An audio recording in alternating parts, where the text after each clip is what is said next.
విజయవాడలో అగ్రిగోల్డ్ బాధితులు మహాధర్నా చేశారు. జిల్లాల నుంచి పెద్ద సంఖ్యలో తరలివచ్చిన బాధితులు తమను ఆదుకోవాలని డిమాండ్ చేశారు. ప్రభుత్వాలు మారినా తమకు న్యాయం మాత్రం జరగడం లేదని ఆరోపించారు. తమకు ఓటు బ్యాంకుగా వాడుకుంటున్నారని ఆవేదన వ్యక్తం చేశారు. కాలయాపన చేసి అగ్రిగోల్డ్ ఆస్తులు కాజేసేందుకు ప్రయత్నం చేస్తున్నారని ఆరోపించారు. అగ్రిగోల్డ్ సంస్థకు ఆస్తులు ఎక్కువ, అప్పులు తక్కువ ఉన్నా ఆ దిశగా ప్రభుత్వాలు ఆలోచనలు చేయడం లేదన్నారు. ఇప్పుడు కూడా మా అగ్రిగోల్డ్ మా అసోసియేషన్ ఎక్కడెక్కడ భూములు ఉన్నా అప్పు చెబుతున్నాము, కానీ గవర్నమెంట్ పట్టించుకోవట్లేదు.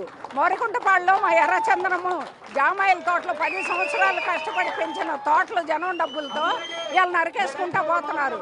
దానికి ఎవరు అజమాయిషి? మా సహనం చనిపోయింది. మాకు ఇదే లాస్ట్ దీక్ష కావాలి, కన్నీటి దీక్ష. ఇక మేము చేయలేము.